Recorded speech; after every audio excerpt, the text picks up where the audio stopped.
Black Army Colonel Nadine Russell was stopped, insulted, handcuffed, treated like a criminal, and wrongly humiliated by two white police officers who saw a black woman in a luxury car because of the color of her skin and assumed the worst.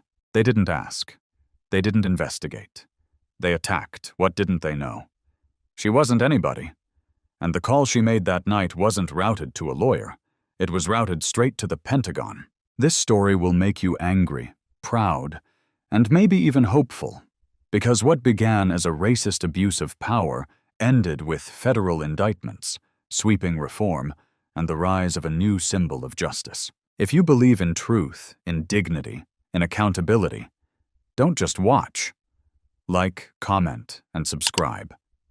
Because voices like Colonel Russell's are why we're here. And this is just the beginning. The city hadn't quite awakened yet. A soft fog clung to the early morning streets of Oak Hollow like a secret waiting to be uncovered.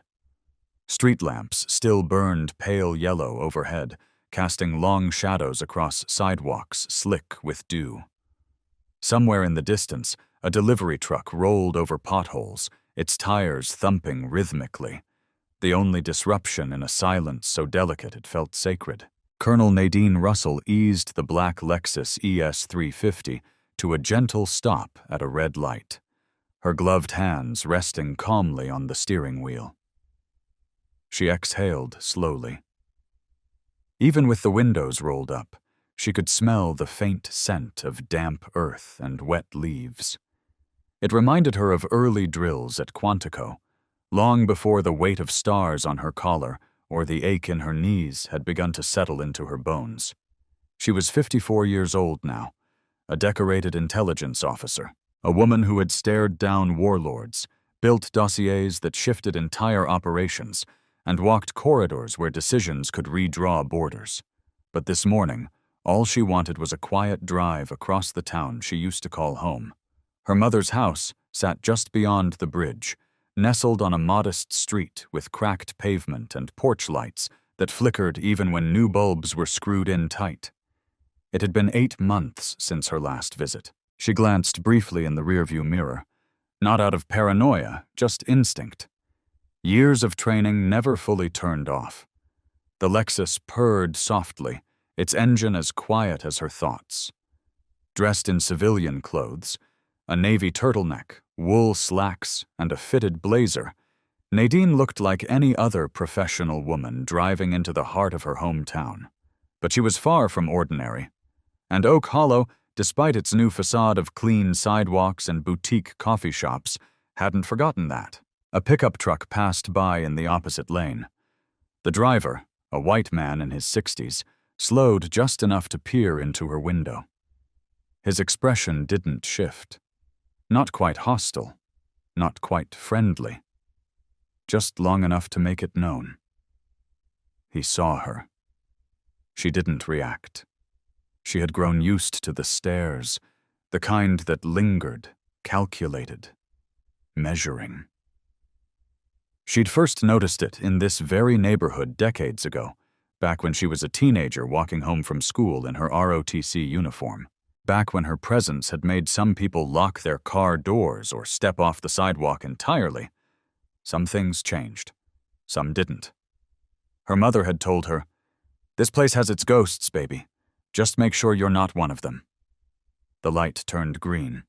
Nadine made a right onto Maple Avenue, the tires whispering over pavement as cracked as memory. She passed the old bakery, now a vape shop, and the library where she'd once studied by the window. That corner used to feel like a possibility. Now it felt like history trying not to be forgotten. She tapped the steering wheel once with her index finger. She wasn't sentimental, not in the way people assumed, but something about returning here always nudged her, gently, then persistently, the way the streets curved. The air felt heavier in this part of town, like it carried every word ever shouted, whispered, or swallowed whole. The Lexus slowed slightly as she passed Oak Hollow Park. She remembered once sitting on the bench near the gazebo, polishing her first ribbon bar while waiting for a ride back to base. The young men who had passed by that day, laughing under their breath and asking her if she even knew how to fire a weapon. Probably never imagined she'd end up training counterinsurgency units abroad. Most of them were here, still laughing, still pretending the world hadn't moved on without them. As she approached 12th Street, her gaze flicked upward again, the way a soldier glances at a skyline for silhouettes. She didn't expect trouble, but her gut didn't feel entirely settled either. Maybe it was the weather. Perhaps it was something else. Then she saw it. A police cruiser. Parked at the edge of the next intersection, tucked partially behind a leaning sign for an abandoned laundromat. No lights, no movement, just waiting. Her grip on the wheel didn't tighten. She didn't slow, but her heart rate lifted by 2 degrees. Not fear. Readiness. She knew how it could go.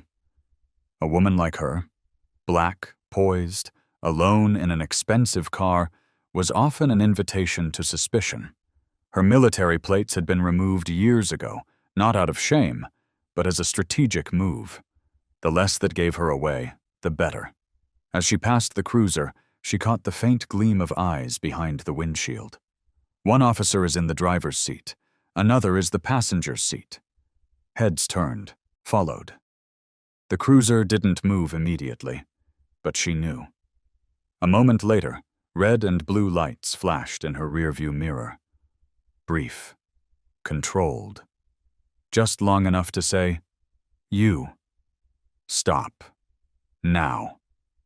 Nadine exhaled slowly. She didn't slam the brakes or roll her eyes. She didn't mutter a curse or search for her license. She simply guided the Lexus to a gentle stop along the shoulder of Maple Avenue, beneath a swaying street lamp, across from the shell of a shuttered movie theater. The irony didn't escape her. She was the show now. Nadine cut the engine, rolled down the window halfway, and waited, not with dread, but with something far more dangerous to men like those approaching her. Complete control. Outside, the air had shifted. The fog had lifted just enough to let the street feel empty again. Only the rustle of dead leaves tumbling across pavement kept it from feeling too silent. She saw the first figure approach. Officer Dale Harding, late 40s. Square build, red-faced, moved like a man used to being obeyed, not questioned. Behind him, younger, leaner, eager-eyed. Officer Kevin Riley, the kind of man who had everything to prove and no idea how to do it without harm. Nadine kept her eyes forward. She didn't glance at them, didn't reach for anything. She was waiting for the moment they would reveal who they were. And she knew. It wouldn't take long. The air between them thickened before a single word was spoken. Officer Dale Harding stopped just short of the driver's window. He didn't smile, didn't introduce himself, didn't even bother with protocol. He merely knocked on the glass twice, firm, sharp, impatient. Colonel Nadine Russell didn't flinch. She pressed the window button and lowered it another inch, keeping her hands visible on the steering wheel, palms up. "Evening, officers," she said calmly. "Is there a reason I'm being stopped?" Harding leaned in slightly, his eyes scanning the interior of the Lexus with a slow sweep. The leather upholstery, the tidy console, the lack of clutter that somehow seemed suspicious in itself. He frowned. "License and registration," he said flatly, ignoring her question. Nadine reached slowly toward her purse on the passenger seat, her every movement deliberate. Harding's hand twitched toward his holster. "I'm retrieving my wallet, officer," she said evenly. "Nothing more." Riley had come up behind her, flanking her driver's side like a second wave of pressure. She could feel his presence, heavy and immature, like a student shadowing a teacher he both feared and wanted to impress. When she handed over the documents, Harding didn't thank her. He just snatched them, glanced at the license, and chuckled. "Out of state?" he muttered. "Fort Belvoir? What brings you to this side of town, Ms. Russell?" "It's Colonel," she replied, her tone smooth but firm. "Colonel Nadine Russell. I'm home on leave, visiting family. And unless I've broken the law, I'd like to know why I was pulled over." That minor correction, Colonel, not Miss, landed like a pin dropped into a powder keg. Harding paused. His lip curled, but not into a smile, more like a warning. "Oh, military," he said, mock admiration laced in sarcasm. "That explains the car. Lexus ES? Nice wheels, real nice. Must be doing well for yourself." Nadine didn't respond. Because there was nothing to respond. Oh, the insinuation was clear. The undertone was louder than the words. A black woman in a luxury sedan. It couldn't possibly be normal. It had to be explained. "You know," Riley chimed in from behind, "we've had a couple of incidents around here lately. Break-ins, drug runs, lot of unusual traffic coming from the base." "She fits the profile," Harding added, tapping the license against his palm. "Out-of-towner, driving a car that doesn't belong. Nervous energy." "I'm not nervous," Nadine replied, still seated, still composed. "I'm tired. I've been driving for hours, and none of that justifies this stop." Harding's eyes narrowed. "It justifies whatever we say it justifies." And there it was. The line. The moment the mask slipped, the quiet threat slid into the open air like a drawn blade. Nadine inhaled slowly, controlled, the way she had learned to do under pressure in Kabul, in Kandahar, in classified briefings when lives hung in the balance. She could feel it now, the tension ratcheting upward. Not because she had done anything wrong, but because two men with authority were being denied what they believed they were owed. Submission. She looked at them directly now, her voice still quiet but edged with steel. "You're exceeding your authority. I've cooperated fully. There's no reason to continue this stop, unless you intend to fabricate one." That was when Harding stepped back and gave a small theatrical laugh. "Well, well, we've got a lawyer too," he said, waving Riley forward. "Step out of the vehicle, Colonel. We're going to do a quick search. Just a precaution." "No," Nadine said. "You don't have probable cause, and I do not consent to a search." Harding's jaw tensed. "Then we'll do this the hard way." Without waiting, he yanked the driver's door open. Nadine didn't scream. She didn't flail, but her body tensed as his hand brushed her shoulder and pushed against her seatbelt. Riley moved in from behind like a shadow turned physical, crowding the space. "Is this how you treat citizens now?" she asked sharply. "Because I promise you, you're on the wrong side of this story." But Harding wasn't listening. His pride was bruised and his temper had taken over. This is how we treat people who think they're better than the law. With that, he reached down, unbuckled her seatbelt, and tugged her out of the car. The wet ground met her boots as she stood, straight-backed, still resisting nothing except the narrative being written in real time. "This vehicle looks out of place," Riley said, circling it now, shining his flashlight into the back seat. "Could be stolen, could have contraband, could be anything. Or it could be legally owned and lawfully operated," Nadine shot back. "But I imagine that doesn't fit your version." "Ma'am," Riley said with a sneer, "watch the attitude. You're on thin ice." "I've stood on thinner," she replied. And she had. She had stood on thin ice while extracting assets from Syria. She had walked into compounds in Libya. She had watched, emotionless, as bombs fell on compounds marked with red flags. But somehow, this, a routine drive home interrupted by two men with more ego than ethics, this was what made her jaw clench. Harding moved in again. "Hands behind your back." "For what?" she asked. "For resisting a lawful order," he barked. "We asked you to step out. You resisted. That's obstruction." "That's a lie," she said simply. "And you know it." "Now you're calling me a liar?" he shouted. "No," Nadine answered, voice steady. "I'm calling you unfit." That was it. The match in the powder. Harding grabbed her arm roughly, twisting it behind her back. Riley moved to the other side. She didn't resist. She couldn't. Not physically. But her silence screamed volumes. The cold bite of handcuffs locked around her wrists, tight enough to bruise, tight enough to punish. They stood back, looking at her now with smug satisfaction. A middle-aged black woman in cuffs, in front of a Lexus, on a quiet street where no one would interfere, but they didn't know who she was. Not yet. She took a breath, eyes fixed on a distant light post. Her voice, when it came, was quiet but cutting.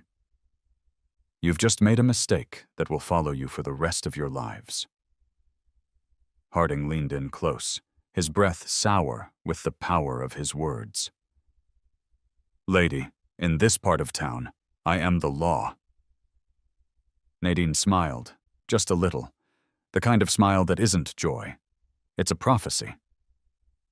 "No," she said softly. "You're just the preview." The chill in the air clung to Nadine Russell's skin like a second set of cuffs. Her wrists, already stinging from the cold metal, throbbed where the edges of the handcuffs had bit into her flesh. Still, she stood tall, or as tall as one could with their hands pinned behind them and humiliation wrapping around their shoulders like a noose. Harding stood nearby, chest puffed out, arms crossed like a caricature of authority. Riley hovered closer now, peering into her Lexus again, rummaging without permission, without cause. His gloved hands traced the dashboard, the glove compartment, the back seat, as if touching something expensive might grant him power. "You know," Riley called over his shoulder, "this car is probably leased. They always say it's theirs, but we both know better." Harding chuckled. "She probably put it in someone else's name, or used cash. You people like cash." Nadine said nothing, not yet. Let them dig deeper. Let them talk. Let them bury themselves with their own words. But inside, a switch had flipped. She wasn't here to play victim.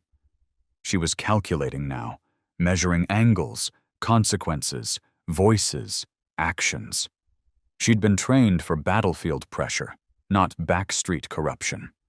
But oppression had its cadence, and Nadine Russell could hear the rhythm loud and clear now. "Still not talking?" Harding barked. "You had a lot to say back there, but now you're quiet? Where's that military pride now, Colonel?" The word colonel came out of his mouth like it was dipped in venom, meant as a mockery, but it only confirmed what Nadine already knew. They had read her license. They had seen her military rank, and they still chose to do this. That fact lit something inside her. The cold metal. The streetlight flickered above. The silence stretched thin. It all sharpened her focus. "I'd like to make a phone call," she said, voice low but unshaking. Harding scoffed. "A phone call? You think you're at central booking already?" "I know my rights," Nadine said, eyes level with his. "And I know the law. I'd like to make one call before you do anything else. Irreversible." Riley stepped forward, her confiscated phone in hand, spinning it in his palm like a toy. "To whom?" he asked mockingly. "Your army buddies? Your lawyer cousin? Want to tweet it out to the world?" Harding leaned closer, squinting at her. "Why not let her? Let's see what game she's playing." "Fine," Riley said, tossing the phone into Nadine's hands still bound tightly behind her back. "Make it quick. We've got other people to educate tonight." Nadine struggled momentarily with the grip. Riley, amused, stepped forward and held it to her ear himself, like he was doing her a favor. Big mistake. She took a breath. Deep, slow, trained. Her voice came out clear and clipped, not loud, but filled with authority. "This is Colonel Nadine Russell," she began. "Serial number Echo Lima 4789321. Initiating emergency escalation protocol under Directive 9-2. Civil interference confirmed. Officer threat level Alpha. Request immediate liaison with Pentagon CID and NMCC." Harding and Riley froze. She hadn't raised her voice, but every word she said hit like a seismic tremor. "What? What the hell did she just say?" Riley asked, pulling the phone back as if it were burning his fingers. Harding blinked. "Did she just say Pentagon?" Nadine kept her gaze forward. Still calm, still professional. But her voice, when it came again, was quieter, meant only for them. "You wanted power," she said. "Now you'll see what real power does." Riley stepped back instinctively. Harding's face had gone pale. He looked at her, then at her phone, and then at the patrol car radio, as if it might save him. "You're bluffing," he muttered. "You're just trying to scare us. This doesn't mean anything." Nadine smiled, not with joy, but with precision. "You think you're the first petty tyrant I've encountered?" she asked. "You think you're the first man with a badge who believed he was untouchable?" Before they could respond, their radio crackled. The voice that burst through was not calm. "Car 47, come in. Car 47, this is dispatch. Confirm location. Are you with Colonel Russell? I repeat, confirm you are with Colonel Nadine Russell." Harding snatched the receiver. "Dispatch, this is Harding. Confirming. Yes, we are with the subject." There was a beat of silence. Then, "Stand down. Do not take further action. The chief is en route. So is Federal Command. Remain where you are. Repeat, do not move." Harding's hands trembled slightly as he returned the receiver. Riley backed away from Nadine entirely now. You called the Pentagon?" he asked, voice thin. "I didn't call," she corrected. "I activated." And that word, activated, cracked something open in the air. It wasn't just fear anymore. It was a realization. They had handcuffed the wrong woman. They hadn't pulled over a lost motorist. They'd intercepted a federal officer with deep military clearance and direct channels to the nation's most powerful security arms. And they had insulted, harassed, extorted, and manhandled her on camera, on the radio, in full uniform. "Please," Harding stammered. "Colonel, we didn't know." "That's the problem," she replied. And she didn't need to say anything more, because the flashing headlights that crept around the corner next, unmarked, black, and silent, spoke for her. They didn't know, but now they would. The silence that followed the dispatcher's voice was unlike any other kind of quiet. It wasn't peaceful. It was paralyzing. Colonel Nadine Russell stood motionless, her breath calm, measured. The steel of the handcuffs dug deeper into her wrists, but she didn't flinch. The flashing blue and red patrol lights painted eerie shadows across her face. Half dignity, half warning. Harding and Riley stood near the patrol car now, not saying a word. Their posture had changed. The smugness was gone. The cocky arrogance had been peeled away in a matter of minutes, like paint scorched off by heat. All that remained was confusion and rising fear. They whispered furiously among themselves, their eyes flickering toward Nadine, then toward her phone, and then toward the street, as if expecting help to arrive or retribution. And it did. The first car that pulled in wasn't a standard cruiser. It was a sleek black SUV, unmarked, but a government vehicle. Behind it, 2 more patrol units screeched to a halt. The air grew thick with authority. Not bravado, absolute authority. Not the kind worn on a nameplate, but the kind carved into the bones of the institution itself. Chief Elias Monroe stepped out of the SUV. He was a tall man in his late 50s, graying at the temples, wearing a dark overcoat over his uniform. A man known for backroom deals and carefully managed optics. But tonight, his face betrayed no calm. He looked pale, rattled, and almost out of breath. Behind him came two federal agents, one from the Army CID, the other from the FBI's Civil Rights Division. Their arrival turned the street from a routine traffic stop into a federal scene. Harding stiffened, stepping forward. "Chief!" Monroe didn't even look at him. His eyes locked straight onto Nadine. "Colonel Russell," he said, voice tight with formality. "I'm Chief Elias Monroe, Oak Ridge PD. I'd like to begin by offering you a formal and personal apology on behalf of this department." Nadine's eyes narrowed, but she said nothing. She had already spoken enough. Chief Monroe turned to the agents behind him, then to the two officers, who were frozen like schoolboys caught cheating. "Officers Harding and Riley," he said, louder now, "as of this moment, you are relieved of duty, pending a federal investigation." Harding's jaw dropped. Riley looked like he might vomit. "Turn in your service weapons. Your badges. Right here. Right now." Riley fumbled first, unsnapping his holster. Harding hesitated a second longer, his hands trembling before finally complying. Their badges followed, placed one after another into the hands of a silent lieutenant standing beside the chief. The street was now fully lit by cruisers and SUVs. Neighbors had begun peeking through curtains. A few onlookers had even stepped outside. Smartphones were recording. Whispers filled the air like smoke. "CID and FBI will take the lead from here," Chief Monroe said, stepping back, shoulders sagging slightly. The federal agents moved in. The CID officer, tall, composed, former military, approached Nadine with careful respect. "Colonel, we're going to remove the cuffs now, with your permission. We've documented the restraint marks and your position. Photos have been taken. You don't need to speak yet. Your rights remain intact." Nadine gave a single nod. With a click, the cuffs were removed. The moment her arms were free, she didn't collapse. She didn't rub her wrists. She didn't cry.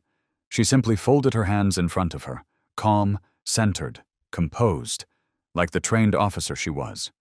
It was the system around her that trembled, not her. "You may want to sit in one of the SUVs, Colonel," the FBI agent offered. "We've secured the scene. Medical personnel are en route if needed." "I'll stand," she said. "This isn't over." The words were soft, but they echoed like thunder.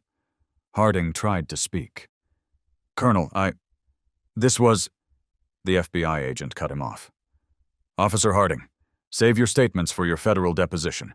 The U.S. Attorney's Office will contact you." Monroe finally turned to face his former officers. "I trusted you," he said, his voice cracking just slightly. "I vouched for you. And this is what you do with that power? Do you have any idea what you've done tonight? To this woman? To this department? To this city?" Harding stared at the pavement. Riley looked up, only to be met with Monroe's burning gaze. "I want you both out of uniform," Monroe finished. "Get in the back of the patrol car. You're no longer officers of this city." The silence that followed was laced with one unspoken reality. The old power dynamic had crumbled. The badge no longer shielded them. The street that had once been their domain had shifted, and it now belonged to justice. As the agents began taking statements, cataloging evidence, and seizing both police body cams and dashcam footage, the layers of corruption began to peel away. The onlookers were still filming. One young man whispered, "She's a colonel. An actual colonel." Another replied, "They didn't know who they were messing with." But Nadine Russell didn't smile. She wasn't here for revenge. She was here for accountability. And now, with the gears of the justice system in motion, slow but grinding, she would see it through. It started with a shaky cell phone video, a 15-second clip posted by a high school student who lived on the corner of Maple and 12th. It showed a black woman, handcuffed, calm and composed, standing next to a luxury black sedan. The voices were muffled, but you could hear enough. "This is Colonel Nadine Russell. I am making a priority 1 call to the National Military Command Center." Then the video cut out, but that was all it took. By sunrise, the footage had been viewed over 2 million times. By noon, @Colonel Russell and @Maple Street Stop were trending on every central platform. The internet wasn't just watching, it was erupting. What began as another murky traffic stop had become a wildfire of national interest. News anchors scrambled for details. Morning shows flashed the words, "Military officer handcuffed without cause" across their tickers. Civil rights attorneys, military veterans, lawmakers, and influencers demanded answers. Everyone wanted to know, who was Colonel Nadine Russell? And what kind of police department dared to treat a decorated U.S. Army officer like a common criminal? The Army confirmed her identity by noon. Colonel Russell is a highly respected officer currently assigned to the Intelligence Division at Fort Belvoir. She has served in multiple overseas operations, holds top security clearance, and remains an active duty service member. That statement, brief and clinical, did not reveal her awards, including the Bronze Star with Valor, Meritorious Service Medal, and others. But social media filled in the blanks. Former colleagues posted tributes, photos of Nadine in uniform, saluting, leading troops, smiling with children in villages abroad, were shared thousands of times. One tweet said it best. "She defends America abroad and gets handcuffed at home. Let that sink in." Back in Oak Ridge, the department tried to stay ahead of the storm, but it was already drowning. Chief Monroe held a press conference outside City Hall, his face drawn and solemn. The Oak Ridge Police Department would fully cooperate with federal investigators, he said. The officers in question had been relieved of duty pending the outcome of the probe. But the public wasn't having it. Protests sparked within hours. Small at first, just a handful of veterans in uniform, standing silently on the courthouse steps, holding signs that read, "Respect our ranks," and "She served, they failed." By evening, the crowd had swelled into the hundreds, then thousands. Not just soldiers or activists, mothers, teachers, nurses, construction workers, black, white, Asian, Latino, old and young. What united them wasn't politics. It was rage and recognition. Because this time it wasn't just another name. It wasn't just another video. It was a person they could all see themselves in. Or someone they loved. A woman who had done everything right, everything noble, and had still been thrown against a car and handcuffed for driving while black. The mayor of Oak Ridge issued a statement the next morning. A careful, politically crafted apology that praised Colonel Russell's distinguished service while promising an independent review. But that same morning, Senator Deborah Langston, herself a former Army major, stood on the Senate floor and said something far more direct. "This isn't about one woman. This is about the sickness in our system. When police officers can target a colonel in uniform, what does that say to every other black woman driving home at night? This cannot be swept aside. It cannot be spun." By then, national media had begun camping outside Oak Ridge Police Headquarters. CNN, MSNBC, Fox, NPR. Everyone wanted an interview with Colonel Russell. She gave none. Instead, she issued a written statement through the Department of Defense's Office of Public Affairs. "My silence is not weakness. It is a strategy. I trust in the process, not because I believe it is perfect, but because I am determined to hold it accountable. My focus is not vengeance, it is justice." The tone, composed, restrained, yet defiant, struck a chord with millions. It wasn't just a soundbite, it was a mission statement. Inside the city, Chief Monroe was facing the most intense pressure of his career. The Department of Justice had launched a formal inquiry. The Army Criminal Investigation Division, CID, was fully embedded with federal investigators. The FBI's Civil Rights Division had also moved in, wielding subpoena power and forensic experts. Meanwhile, whistleblowers inside the Oak Ridge PD began to speak. A sergeant anonymously told local reporters that Officer Harding had a history of racially tinged stops, that complaints had been swept under the rug, reports buried. Another retired officer emailed a local journalist.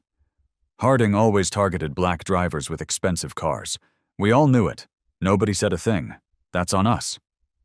And yet, while the truth was surfacing and the system groaned under its weight, Colonel Nadine Russell stayed silent. No press appearances, no public tears, no dramatics, just quiet strength. And in that silence, she became more than a victim. She became a symbol, a vessel for everything broken and everything worth fixing. Across the country, other military personnel, especially women of color, began speaking out. An Air Force captain tweeted, "Happened to me in Dallas. I didn't have the courage she did. Watching her gives me hope." A retired Navy chief posted a video. "I've served 28 years. I've buried brothers and sisters in uniform. And yet I still get followed when I'm in plain clothes driving my damn car. Colonel Russell is not the exception. She's the exposed nerve." By week's end, several things were clear. The Justice Department was preparing federal charges. Colonel Russell had won the nation's respect and attention. Harding and Riley were about to face more than internal discipline. Oak Ridge, a sleepy town once unknown, had become the epicenter of a reckoning. But for Nadine Russell, this was never about being famous. It was about truth, about dignity, about ensuring that no one else, not the next soldier, mother, or teenager, would have to face what she did and stand alone. The country was watching now, and she intended to make every second count. It began with a single sentence, spoken not in a courtroom, but in a dimly lit DOJ conference room in Washington, D.C., filled with federal attorneys, military legal advisors, and representatives from the FBI's Civil Rights Division. "We will treat this as an act of federal criminal misconduct under Title 18, Section 242, deprivation of rights under color of law." That declaration, made by U.S. Attorney Michelle Reyes, was not merely procedural. It was the moment the U.S. government officially shifted from observation to prosecution. It was the beginning of a reckoning with teeth. For Officers Dale Harding and Kevin Riley, the walls had begun to close in. Back in Oak Ridge, neither man had been seen in public since the night of the stop. Both were on administrative leave, stripped of their badges and weapons, pending the outcome of the federal investigation. But as far as the world was concerned, they were already guilty. Their faces, once just two ordinary names on a local force, were now plastered across every screen in America. News outlets ran the video footage on a loop, slowing down the moment Riley twisted Colonel Russell's arms behind her back, replaying Harding's sneer when he said, "On my turf, I am the law." Commentators dissected the body cam footage. Legal scholars appeared nightly on primetime news explaining why the traffic stop had no legal basis, and veterans groups launched campaigns condemning the officers' actions as a violation of their oath to uphold the Constitution. But what truly tipped the scale wasn't the media. It was the public's evolving mindset. For decades, cases like these often fell into two camps: rage-fueled protests followed by silence, or institutional stonewalling followed by no accountability. But this time, something was different. The facts weren't murky. The victim wasn't anonymous. The evidence wasn't buried. This time the victim was Colonel Nadine Russell, a soldier, a black woman, a commander who had bled and fought for the very ideals she had been denied on the streets of her own country. The pressure from the military community was relentless. Retired General Marcus L. Holland, a four-star general and former head of the Joint Chiefs, wrote an open letter in the New York Times titled, They came for one of ours. In it, he wrote, "When law enforcement treats a senior military officer like a criminal because of the color of her skin and the cost of her car, that's not just a civil matter. That's an attack on every person who's ever worn the uniform with honor." Within hours, over 50,000 active duty and retired military members signed a petition demanding full federal prosecution. At Fort Belvoir, Colonel Russell maintained a low profile. She resumed her command post after a brief period of medical leave and issued no further public statements. But within Pentagon circles, she was viewed with a new kind of reverence. Not because she had gone viral, but because she had shown restraint when others would have raged. Because she had spoken with authority when others would have begged. And because she had followed the system, not because she trusted it unquestioningly, but because she intended to hold it accountable from the inside out. On Capitol Hill, momentum was building. 2 bipartisan bills were introduced in Congress within the same week. The Russell Civil Rights Enforcement Act proposed increased DOJ oversight of local police departments with repeated racial profiling complaints. The Military Dignity Protection Act was designed to make it a federal offense to harass or assault active duty service members without legal justification. And yet, despite the growing institutional response, Colonel Russell knew, as did the millions who followed her story, that real change required more than laws. It needed a public awakening. That awakening came on a rainy Tuesday when Colonel Russell appeared, unannounced, at a town hall in Oak Ridge. The community center was packed. Cameras, protesters, reporters, curious onlookers. City council members sat stiffly behind a long table flanked by police officials and lawyers. Then she walked in. No military uniform, no bodyguards, just a tailored gray blazer and the quiet presence of someone who no longer needed to prove power because she embodied it. The room went silent. She didn't go to the podium. She simply stood, nodded once to the audience, and began to speak. "I came here tonight not for vengeance, but for truth. I came here not as a victim, but as a witness. And I came here because silence only serves the oppressor." Her voice was calm, but it cut like steel. "I was stopped because of my skin and my car. I was handcuffed because I refused to pay a bribe. I was mocked because I didn't beg. And I was underestimated because I didn't scream. But I want to be clear. This is not about me. This is about every black woman who gets asked if the car is hers. Every soldier who comes home and finds the war is not over. Every citizen who believes in the Constitution doesn't always believe in it." There were no dry eyes when she finished. She didn't ask for applause. She didn't demand punishment. She simply handed a printed copy of her prepared statement to the city council and walked back out into the rain. The sound of hundreds of people rising to their feet, following her like thunder. The shift had happened, not behind closed doors, not in press releases, but in the hearts of people who had finally seen enough. From that moment on, the prosecution was no longer merely a political matter. It was personal. The country had made up its mind, and the law was catching up. No institution yields its power quietly, not when it's been unchecked for decades.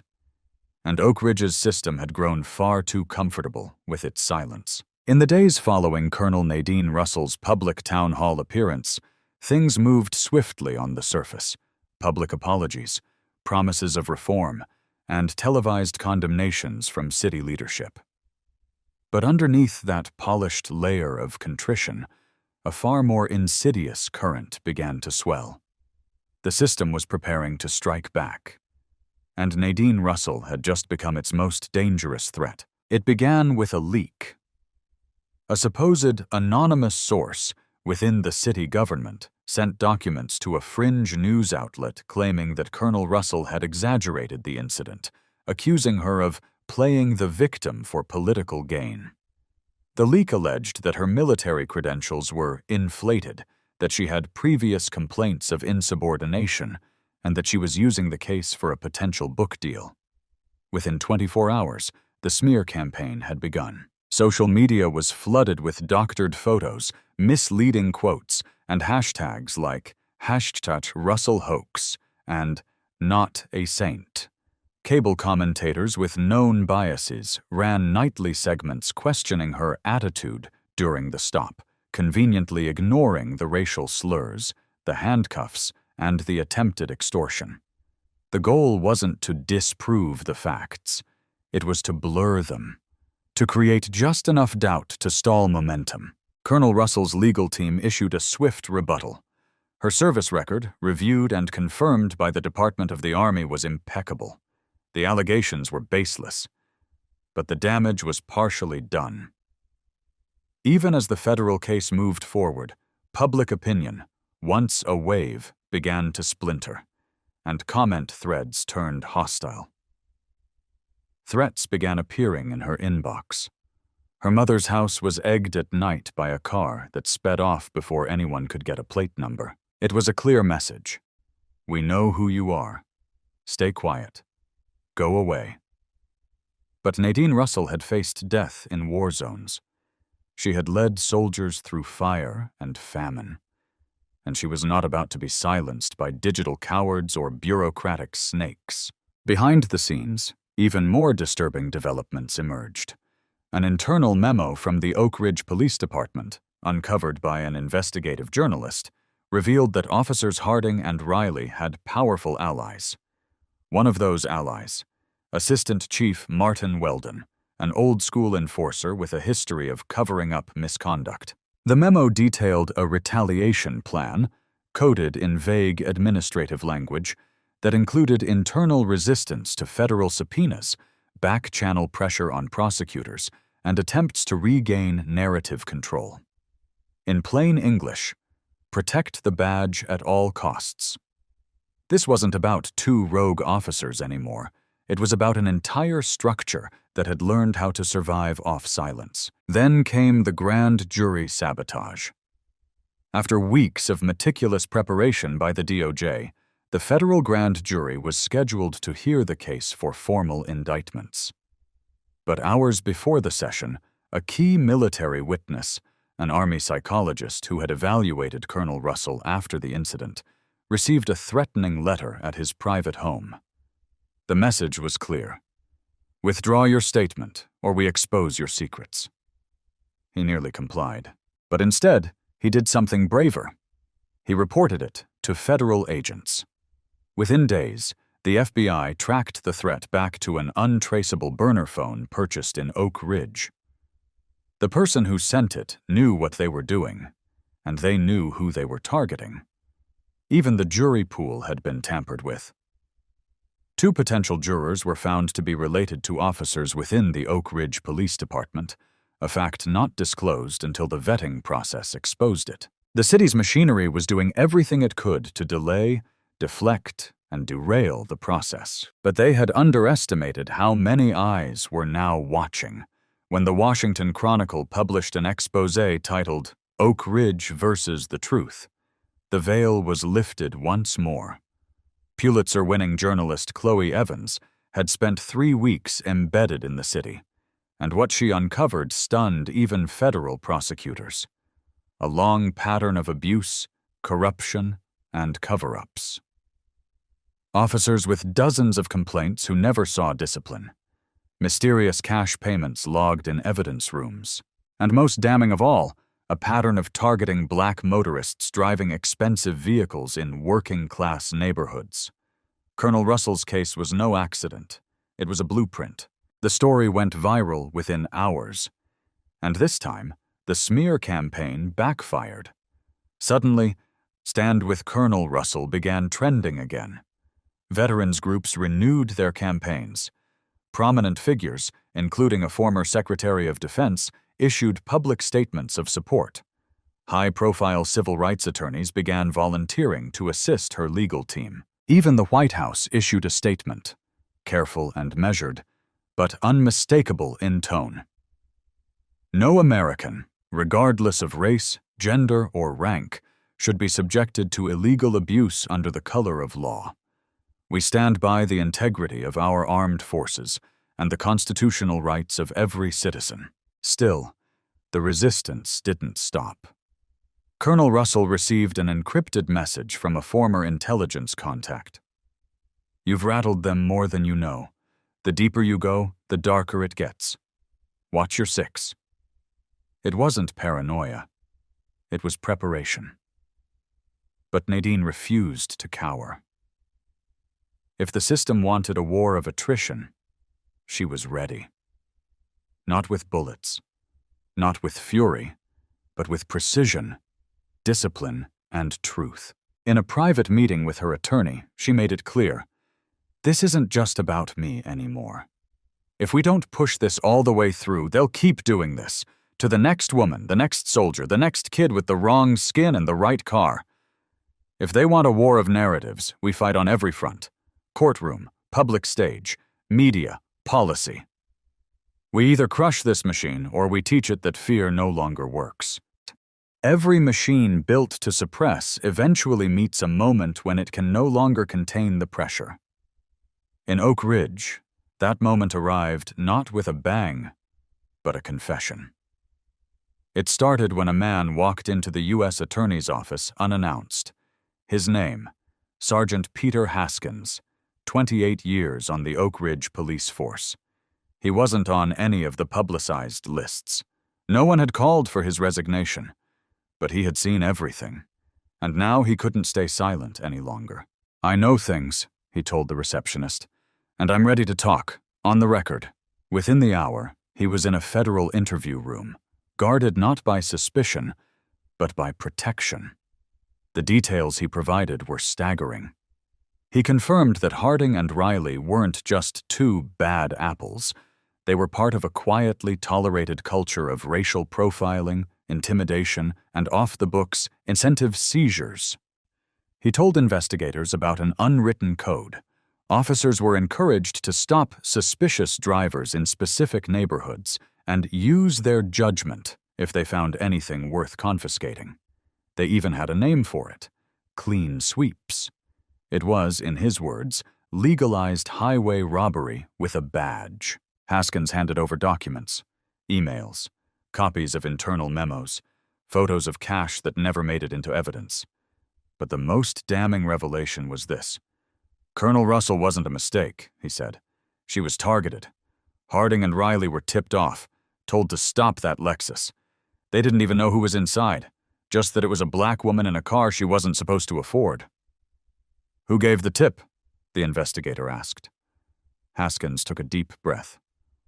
"Assistant Chief Martin Weldon." The name was like a detonation. For weeks, Weldon had worked quietly behind the scenes, trying to shield his department from scrutiny. However, he was now a direct target of the investigation. Subpoenas were issued. His office was raided. And the paper trail, long buried under layers of bureaucratic insulation, finally saw daylight. Officers had been rewarded for high intervention counts. No formal quotas, of course. That would have been illegal. However, promotions, bonuses, and even vacation approvals were quietly tied to the number of urban detentions they logged. It wasn't justice. It was a numbers game. More whistleblowers came forward, not just from Oak Ridge, but surrounding counties. A retired dispatcher admitted to erasing call logs under pressure. A junior officer, previously suspended for insubordination, released recordings, audio clips in which superiors joked about keeping the stats up by targeting out-of-place vehicles. And then, the surveillance footage leaked. A local news station obtained unreleased dashcam footage from Harding and Riley's vehicle, time-stamped, raw, and damning. It showed the two officers boasting before the stop, laughing as they predicted, "She'll beg us not to call it in." The footage went viral within hours. There was no longer room for denial. The public had seen enough. In city council meetings, residents erupted in anger. Demands for resignations grew louder. Activists formed coalitions with local veterans organizations, bringing together two voices often kept separate: civil rights advocates and military defenders. For once, they were saying the same thing. You don't get to abuse someone who served this country and call it protocol. And pressure mounted not only on the Oak Ridge Police Department, but also on Mayor Franklin Dawson, who had remained mostly silent during the ordeal. But silence had become complicity. When reporters cornered him after a community meeting, his usual calm cracked. "Do you believe Colonel Russell was racially profiled?" a journalist asked. His voice wavered. I don't have all the facts," he began. "You've had 2 months!" another shouted. The mayor's hesitation became a headline by nightfall, and then it happened.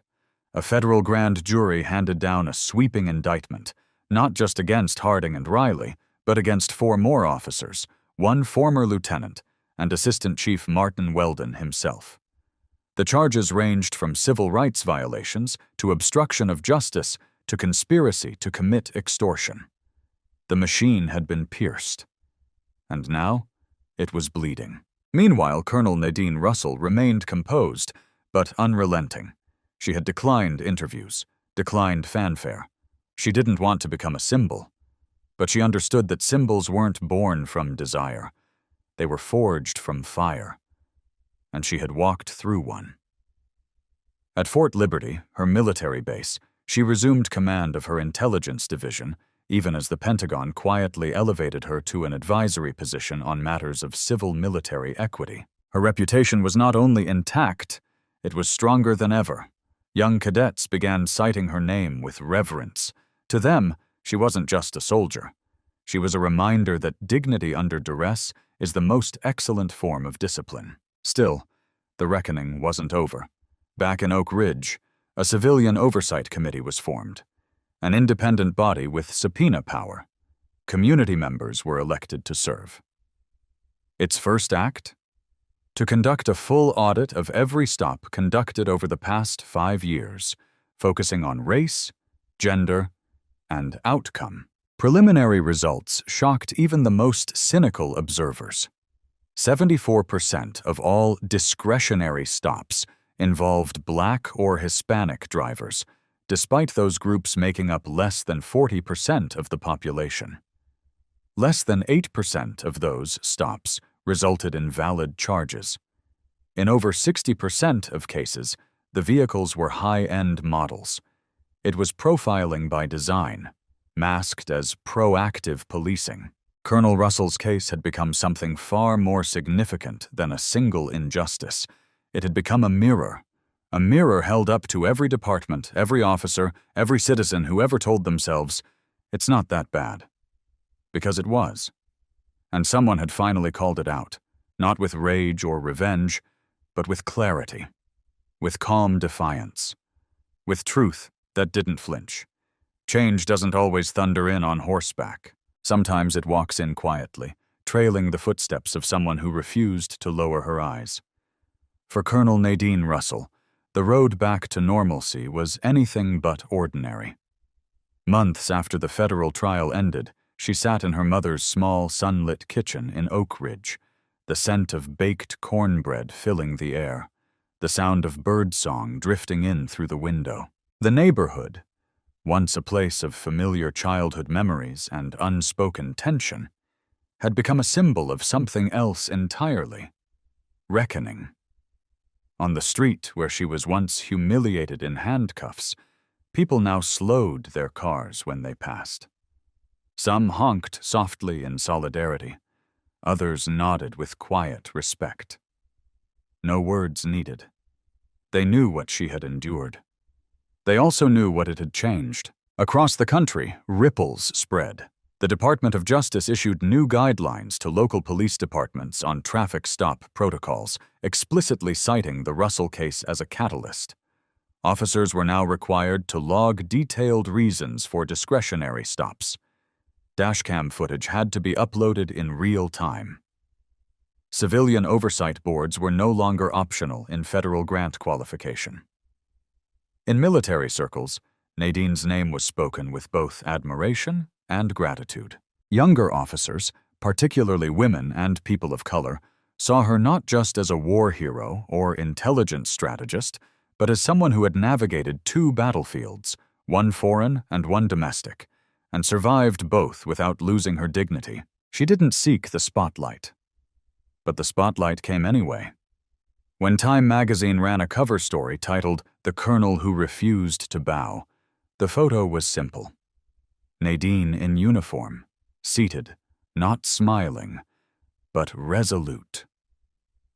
Behind her, the faint silhouette of a patrol cruiser. At her feet, her shadow cast long and firm. It wasn't just a tribute. It was a message. To every young black girl who'd ever been told to just comply, to every soldier who'd ever wondered if loyalty was a one-way street, to every police officer who'd quietly questioned their department's values, it said, silence is not strength, composure is not surrender, and courage does not always raise its voice. Sometimes it just doesn't lower its head. Oak Ridge changed, too. The department where Harding and Riley once reigned with unchecked bias was no longer recognizable.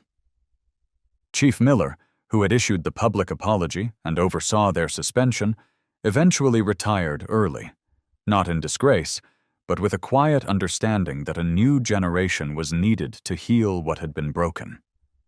He was replaced by Chief Carla Jennings, the city's first black female police chief. A 28-year veteran from a neighboring county, Jennings had made a name for herself advocating for trauma-informed policing and restorative justice programs. Her first act? Implementing a mandatory 3-month cultural competency and anti-bias training for every officer, not just once, but annually. She called it the Russell Standard. "We will not forget what happened," she said in her first press conference. "But we will use it to do better, to be better." For Nadine, the healing came in stages. IT came in conversations with fellow officers who quietly admitted they'd been too afraid to speak up before. It came in letters from strangers, teenagers, veterans, lawyers, nurses, who wrote not out of pity but with admiration, with hope, with their own stories of standing firm when it would have been easier to fold. One letter from a young cadet at West Point stood out. "Ma'am, I used to think that strength meant muscle. Then I saw how you stood while handcuffed. Now I know it means something else. But not all scars faded easily. There were nights when the memory returned, the cold steel of the cuffs, the smell of cigarettes on Harding's breath, the casual cruelty in Riley's laugh. There were moments when her chest tightened while driving through unfamiliar towns, when a siren flared behind her. Even now, with the trial over, the truth laid bare and justice served, some weight remained. That, too, was part of the legacy. Because courage wasn't the absence of fear. It was the decision to speak anyway, to stand anyway, to believe, still, in justice. A year after the incident, Nadine received an invitation from the Army's Diversity and Inclusion Task Force. They sought her input on a new initiative, a mentorship program tailored specifically for officers navigating prejudice within and beyond their uniform. She accepted. Not because she needed recognition, not because she wanted revenge, but because, in her own words, "If I went through this so someone else wouldn't have to, it was worth it." The program launched under the name Project Russell. Within months, dozens of officers across branches signed up, some seeking mentorship, while others volunteered to provide it. Nadine mentored quietly, never dramatic, never grandiose, but always present, always listening. And when she spoke, she reminded them, "Your integrity doesn't belong to the badge. It belongs to you. No one gets to take that unless you give it away." In a final twist of irony, a scholarship was launched at Oak Ridge High School, funded in part by a grant from the Department of Justice's Civil Rights Division and local donations. Its name? The Nadine Russell Leadership Award. Each year, it would go to one graduating senior who demonstrated exceptional courage in the face of injustice, not just with words, but through action. The first recipient was a 17-year-old student who had organized a walkout to protest the school's unequal discipline policies. She had cited Colonel Russell's story in her speech. When Nadine was asked to present the award at graduation, she hesitated, not out of pride, but humility. But she eventually agreed. She stood on stage, handed the young woman her certificate, and whispered, "You're the reason I did it." In the end, Colonel Nadine Russell didn't just win a case. She shifted a culture. She didn't just clear her name. She also cleared her reputation. She carved a path through silence, through pain, through systems designed to grind the soul. And she left something behind. Not a monument, not a headline, but a lesson.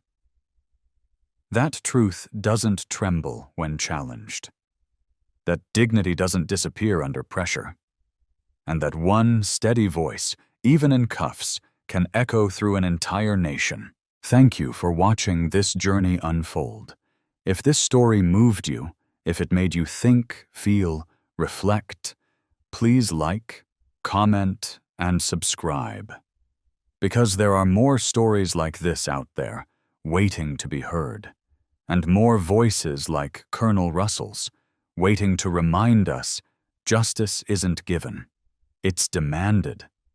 And it starts with one person who says, "No more." What kind of country lets a decorated black colonel, who served, who bled, who sacrificed, get slammed against her car, handcuffed, mocked, and nearly erased? All because two arrogant officers decided her existence didn't fit their idea of belonging? Let that sink in. Colonel Nadine Russell was not stopped because she broke the law. She was stopped because of who she was. A black woman, driving a luxury car, in the wrong neighborhood, according to them. And when she dared to speak calmly, assert her rights, and refuse to be intimidated, they punished her. Not because she was wrong, but because she didn't bow, and yet they thought they had the power. But what they didn't expect was that this woman didn't just carry rank. She carried history, legacy, strength, discipline. The kind that doesn't break under pressure, it pressures back. And when she made that call? When did the Pentagon answer and federal agents arrive? You could feel the shift. You could hear the sound of arrogance collapsing under the weight of truth. But here's the part that should enrage us the most. This wasn't an accident. This wasn't an isolated, bad apple moment. Colonel Russell was targeted, deliberately, by a system that had been profiling, punishing, and silencing people like her for years. They had a name for it. Clean sweeps, a code word for corruption disguised as law enforcement. A system that rewards stops based on race, that taught officers to fear or resent black excellence, that punished confidence, that demanded obedience, not justice. And let's be honest, if Nadine Russell hadn't worn those stars, if she hadn't had direct access to the highest levels of government, would we even be talking about her today? That's the absolute horror. So what do we take away from this? We learn that silence protects no one, that dignity is not given, it is defended. The comply now, complain later approach is not a viable survival strategy. It's a slow death of justice. We learn that you can do everything right, serve your country, obey the rules, stay calm, and still end up in handcuffs if someone decides your presence is a threat. But we also learn something else. That one voice, clear, steady, broken, can shatter an entire wall of corruption. Colonel Russell didn't scream. She didn't beg. She stood. And because she stood, the system shook. So now we ask you, will you stand with her? If this story has moved you, if it has enraged you, if it reminds you of how fragile justice can be, then take action. Hit that like button. Not for the algorithm, but for everyone who's been silenced. Leave a comment. Share your thoughts, your anger, your story. Let this community be loud. And subscribe to this channel, because we're not done yet. Not by a long shot. There are more Nadines out there, more stories that need to be heard, more injustice that needs a spotlight. Because justice isn't a moment, it's a movement, and it begins with you.